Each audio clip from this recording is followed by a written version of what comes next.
அந்த போலீஸ் வாசல்ல நடந்த கொலா சண்டை இருக்கு. அது உலகத்துல இப்படி ஒரு கட்சியில யாராவது நடந்து பார்த்திருக்கலாம்? நீ வேணடா என்னைய வர சொன்ன, ஏன்டா வர சொல்லிட்டு இப்படி ஓடுற? வாடா இங்க வாடா, இந்த அவன் போறான் பாரு, அவன் தான் வர சொன்னான். இதை உட்காந்து வீடியோ எடுத்துட்டு இருக்குது யாரு? நம்ம டிவி பூரா நேரலை. நேரலை தீபா போலீஸ் கார்டனில் நுழைந்தார், போலீஸ் குளிப்பு. அது மாதிரி ஒரு கேவலமான சண்டை எங்கேயாவது பார்த்துருக்கீங்களா? இவங்க சசிகலா கூட சேர்ந்து அப்பயே கொண்டு விட்டான். வெக்கமல்ல, பணத்துக்கு ஆசைப்பட்ட நாய எச்சக்கலை. ஒரு கட்சி இவ்வளவு கேவலப்பட்ட கட்சியை நம்ம நேற்று எப்படி பார்த்தோம் பாருங்க. கட்சி ராஜா பொன் ராதாகிருஷ்ணன், தமிழிசை சவுந்தரராஜன், இந்த 3 பேர் தான் மொத்தம் பிஜேபியில இருக்காங்க. அந்த பிஜேபிங்கிற கட்சிக்கு தமிழ்நாட்டில் முனியாண்டி விலாசுக்கு இருக்கிறது கூட பிரான்ச்சு கிடையாது. இந்த அண்ணா நகரில் பகுதி செயலாளர் இருக்கானா பிஜேபிக்கு? வார்டு செயலாளர் இருக்காங்களா? ஒன்றும் கிடையாது. முனியாண்டி விலாசு பிரான்ச்சு கூட பிஜேபிக்கு இல்லை. ஆனால் நாங்கள் வந்து அடுத்த தமிழகத்தின் ஆட்சியை பிடிப்போம். யாரு? தமிழிசை சவுந்தரராஜன். அந்த அம்மாவுக்கு ஏன் குமரி ஆனந்தன் தமிழிசைன்னு பேர் வச்சாருன்னு தெரியல, இந்தி இசைன்னு வச்சிருக்கணும். ஹிந்தி படிப்பதனால் ஒன்றும் தப்பில்லை, அது திணிப்பதனால் என்ன கெட்டு போய்விட்டது தமிழ்நாடு. பேசுறது தமிழிசை, ஹிந்தி ஆதரிச்சு. சில பேர் பேருக்கும் வாழ்க்கைக்கும் சம்பந்தம் இல்லாம இருப்பான். கருப்புசாமின்னு பேர் வச்சிருப்பான், பில் கிளின்டன் தம்பி மாதிரி இருப்பான். வெள்ளச்சாமின்னு பேர் வச்சிருப்பான், இருட்டுல நின்று சிரிச்சான்னா சின்ன பிள்ளைகளுக்கு தண்ணி வந்துடும். கோடீஸ்வரன் பேர் வச்சிருப்பான், அண்ணா நகர் பஸ் ஸ்டாண்ட்ல பிச்சை எடுத்துக்கிட்டு இருப்பான். அறிவழகன் பேர் வச்சிருப்பான், 1ஆம் கிளாஸ்ல 5 வருஷம் தொழிலா போவான். ஆரோக்கியசாமின்னு பேர் வச்சிருப்பான், பிறந்ததுலேருந்து ஆஸ்பத்திரியிலே இருப்பான். தமிழிசை சவுந்தரராஜன் தமிழுக்கு எதிராக குரல் கொடுக்கிற பிஜேபி தலைவர். அதுல இருக்க ஒரு ஆளு காரைக்குடியில் இருக்காரு, ஹெச் ராஜா. அவர் சொல்றாரு, மோடி அவர்கள் கட்ட பஞ்சாயத்து செய்கிறார் என்று சொன்ன தளபதி ஸ்டாலின் பிரதமர் மோடியிடம் மன்னிப்பு கேட்க வேண்டும் அப்படிங்கிறார்.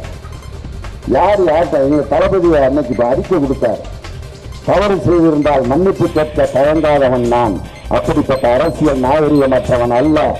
ஆனால் நான் சொன்னது கட்ட பஞ்சாயத்து என்பது சரியான வார்த்தை தான், நான் மன்னிப்பு கேட்க முடியாதுன்னாரு. அப்ப இப்பதான் செல்போன்ல தொட்டா படம் எடுத்துடுறாங்களே, சும்மா இன்னைக்கு திரும்புறப்பே எடுத்துடுறாங்க. நான் இன்னைக்கு குற்றாலத்தில் நின்றுட்டு இருக்கேன், ஒரு அம்மா குளிச்சுட்டு அப்படியே வந்து என் கூட செல்ஃபி எடுத்துருச்சு. எடுத்தது பத்தம் இல்லாமல் பேஸ்புக்கில் 1/2 மணி நேரத்தில் அனுசரித்து குடும்பமே விசாரிக்கிறான். ஏன்டா குற்றாலத்தில் யாரு கூட நான் சுற்றிட்டு இருக்கேன், அந்த அம்மா அரைங்குறை நகர் நிற்குது அப்படிங்கிறாங்க.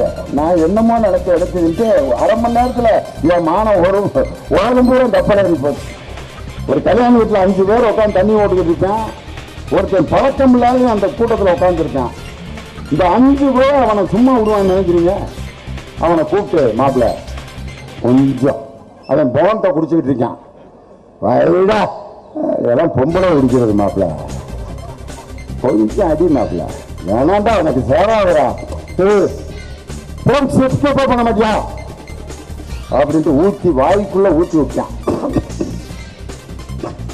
வாங்கி வருதுடா வேணாம்டா அப்படின்னா அவன் சொல்றான், வாங்கி வந்துருச்சு இல்லை உனக்கு ஒத்துக்கிருச்சுன்னா இருக்கான். நான் முதல்ல குடிக்கும்போது எனக்கு இதே மாதிரி தான் வாந்தி வந்துச்சு. இப்போ எனக்கு இப்போ வருதா பார், இங்கே பத்தியா பச்சாடா அப்படிங்கிறான். எடுத்துட்டான், ஒருத்தனை முடிச்சுட்டான் ஜோலியை. 15 வருஷம் கழிச்சு ட்ரைனிங் கொடுத்த நாய் திரும்பிடுச்சு.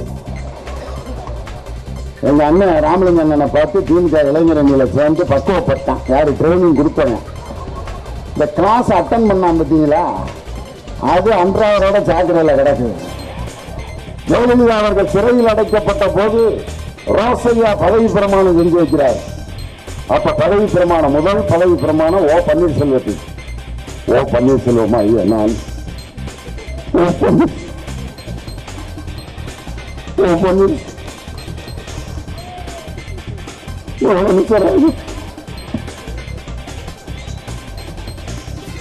அது 2 கட்சி நடந்துருச்சு. முக்கூர் சுப்பிரமணியன் ஒரு அமைச்சர், முக்கூர் ரோசா சொன்னார், அழுடா இல்லாட்டி வாசிரா அது வயசாகி போயிருக்கு, சுகர் டைம் ஆகிட்டு இருக்கு. இங்க வேற மாற்றி மாற்றி ஒப்பாரி வச்சுக்கிட்டு இருக்காங்க. அவர் வயசானவர் நொந்து நூலாகிறார். 50 பேரும் அவர்தான் இங்க ஒப்பாரி வச்சாருங்க. எதுக்கு? ஜெயலலிதா அம்மா டிவியில பார்த்தா தன்னுடைய அழகியை நினைச்சு நமக்கு ஏதாவது பதவி கொடுக்குங்கிறதுக்காக விட்டான் ஐயா துபாக்கூர் கண்ணீர் பன்னீர். அதே ஜெயலலிதா இறந்த போது வித்யாசாகர் ராவ் பதவி பிரமாணம் செஞ்சு வைக்கிறார். அப்ப பன்னீரோட பேச பாத்தீங்களா? ஓ பன்னீர்செல்வமாகிய நான், ஓ பன்னீர்செல்வமாகிய நான். இதை தாண்டா ரொம்ப நாளா எதிர்பார்த்துக்கிட்டு இருந்தேன். எங்க சின்னம்மா போட்டுருச்சு மாப்பிள்ள, 4 வருஷம் ஓட்டிடலாம்டா அப்படிங்கிற மப்பு தெரிஞ்சு பத்தீங்களா? அதை விட இன்னொரு கண்ணீர் நீங்க பார்த்திருக்கீங்க. வீட்டுல சசிகலா பொதுச் செயலாளர பதவி இருக்கிறதுக்கு சேர்ல வந்து அந்த உட்கார வைக்க போறாங்க. அப்ப அந்த அம்மாவை என்னென்ன டுபாக்கூர் பண்ணி விட்டாங்க தெரியுமா? சுருட்ட முடியா இருந்ததை தண்ணியை தெளிச்சு விடுகிறதுக்குள்ள அயன் பண்ணி விட்டான். தலையை அயன் பண்ணுவாங்க பாத்திருக்கீங்களா? பியூட்டி பார்லர்ல அயன் பண்ணி பின்னால கருப்பு ரிப்பன் முதுகு வரைக்கும் போட்டிருந்த ஜாக்கெட்டை க்ளோஸ் நெக்கா மாட்டியாச்சு. நெத்தியில ராமா. ஒரு ஆள் ட்ரைனிங் கொடுக்குறான். கமான் ஆக்ஷன் சொல்ற மாதிரி கரெக்டா நடக்கணுமா?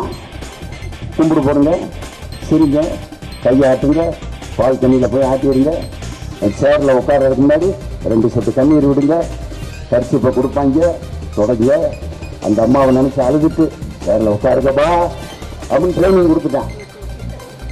கமான் 1 2 3 வாங்கம்மா அவங்க சின்னம்மா நன்னம்மா வருது.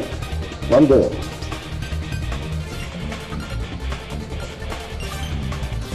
அவன் ட்ரைனிங் கூப்பிட்டுருக்காங்க. வாங்கம்மா எல்லாம் சரியா இருக்கு, இந்த மொழி மட்டும் இன்னும் திருட்டு மொழி அப்படியே இருக்கு, அதை மாற்ற வேணாம்மா. அப்பதான் மனசுக்குள்ள அந்த அம்மா நினைச்சிருக்கு, ஜென்ம புத்திய செருப்பால் அடித்தாலும் போகும் ஐயா. சின்ன பிள்ளையில இருந்து திருடி பழக்கம் ஆகி போச்சு.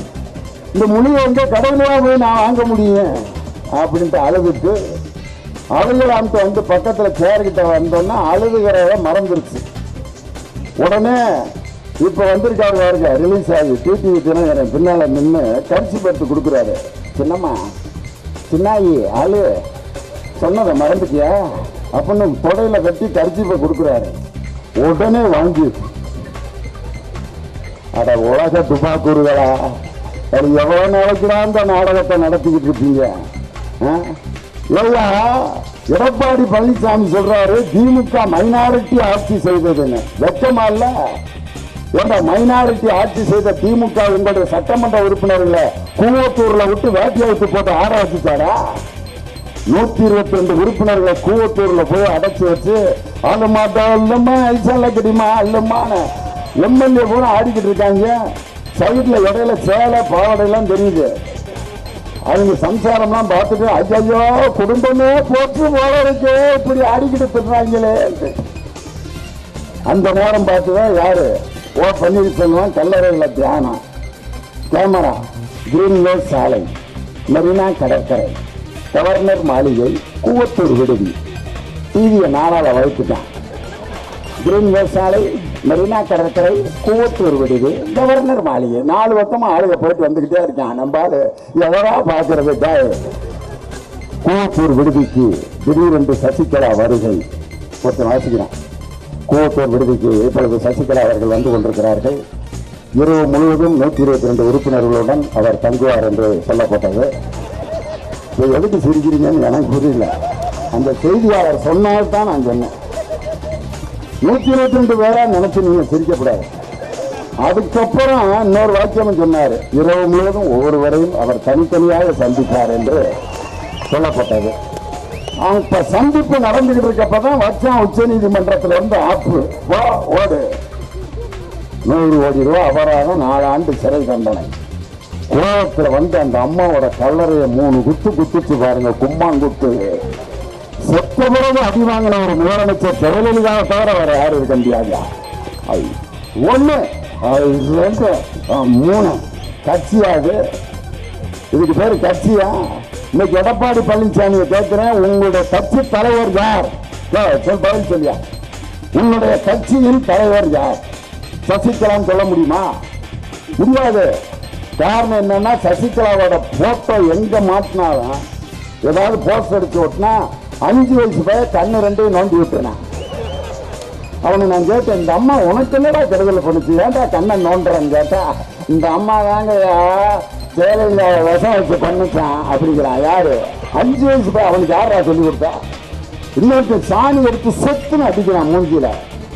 அந்த அம்மா உனக்கு என்ன செஞ்சு ஏன்டா சாணி அடிக்கிற? எங்க அப்பா தான் அடிக்க சொன்னாருன்னா. ஏன் உங்க அப்பாவே வந்து அடிக்க வேண்டியதானே? எங்க அப்பா அடிச்சா எங்க அப்பாவை அடிச்சு விடுவாங்க. அதனாலதான் சாணியை ஒரு கூட கொடுத்து நீ போய் அறாண்டு இருக்காங்க. ஒரு போட்டோ கூட மக்களால் வெறுக்கப்படுகின்ற ஒரு போட்டோ. ஆனால் என் தானை தலைவனுடைய புகைப்படத்தை திரைப்பட தொலைக்காட்சியில் பார்த்தவுடன் அவருக்கு மாற்று கட்சியில் இருப்பவர் கூட அவரை பார்த்து கைதட்டி ஆரவாரம் செய்யக்கூடிய அந்த மஞ்சள் துண்டும் கருப்பு கண்ணாடியும் தமிழகத்தினுடைய வெற்றியின் அடையாளமாக, வளர்ச்சியின் அடையாளமாக இருக்கக்கூடிய என் தலைவன் இன்னைக்கு அப்படி ஒரு தலைவனை பார்க்க முடியுமா? ஒரு மனுஷன் எப்ப தெரியுமா ரொம்ப ஒரு மாதிரி ஆயிருவான்? அந்த முதல் இரவு மனைவியை சந்திக்கிற நாள் பாருங்க, எவ்வளவு பெரிய ஆளா இருந்தாலும் ஒரு மாதிரி வளவளத்துருவான். என்ன மாப்பிள்ள ஒரு மாதிரி இருக்குடா, போடா போடாது போடா அப்படின்ட்டு அவனை தட்டி அனுப்புவாங்க. அவனுக்கு பயம் தெரியணுங்கிறதுக்காகத்தான் சைடில் நிறைய பொருள்கள்லாம் வாங்கி வச்சிருப்பான். பார்த்துருக்கீங்களா? நான் 6 தம்பிக்கு கல்யாணம் பண்ணி வச்சேன், 6 வயலுக்கும் வாங்கி வச்சேன். என்னென்ன வாங்கி வச்சேன் தெரியுமா? 20 சாத்துக்குடி, 30 ஆப்பிள், 2 கிலோ மிக்சர், 1 கிலோ காராச்சேரி, பூந்தி 1/2 கிலோ, ஜிலேபி 15, இது எல்லாமே கிரேப்ஸு, திராட்சை பழம் 1.5 கிலோ, மாதுளம் பழம் எல்லாம் வாங்கி வச்சேன். என் தம்பி 6 வயல்ல ஒருத்தனாவது ஒரு திராட்சை பழத்தை பிச்சை தின்றுருக்கேன் விடுகிறதுக்குள்ள. காலையில் வரைக்கும் அப்படியே தான் இருந்துச்சு. எங்க ஊர்ல ஒருத்தங்க சிறுமலையில பொண்ணு கட்டினான். அந்த சிறுமலை மாமனாரு அன்னாசி பழத்தை அடுக்கி வச்சுட்டான் வரிசையா. அதை என்னைக்கு அவன் கட்டி எடுத்து அறுத்து தின்னு விட்டு குடும்பம் தொடங்குறது. இன்னொருத்தன் பண்ருட்டியில பொண்ணு கட்டினான். மாமனாரு பலாத்தோட்டம் வச்சிருக்கவர். பெரிய பலாப்பழம் நல்ல பழமா கொண்டு வந்து முதலிரவு மேஜையில வச்சு, வெறும் பழத்தை வச்சிருந்தா பரவாயில்ல, ஒரு பாட்டில் எண்ணெயும் உள்ள பெரிய கத்தியும் வச்சுட்டு போயிட்டாரு. அவங்க ஒய்ஃபிட்ட சொல்லியிருக்கான், இதை அறுத்து திங்கலன்னா உங்க கொத்து மிச்ச தவறியை கொடுக்க மாட்டான் போல இருக்குது, கத்தி அந்த பக்கம் புடி அப்படின்னு புரிச்ச மாட்டாட்டு 2 பேரும் விடிய விடிய அறுத்து எண்ணெயை தொட்டு முதல்ல சொலையை புரிச்சன் திங்கிறான். காலையில் மணி 6:45. முதலிரவு சில பேர் அந்த கொடுக்குற பாலம் அப்படியே கடகடன்னு அடிச்சவன்லாம் இருக்கான். அடிச்சுட்டு வெள்ளம் ஏதாவது இருக்கா அப்படின்னு கேட்பேன். ஒன்னைய போய் எங்கள் அப்பையும் கட்டி வச்சாரு வாரி அப்படின்னா.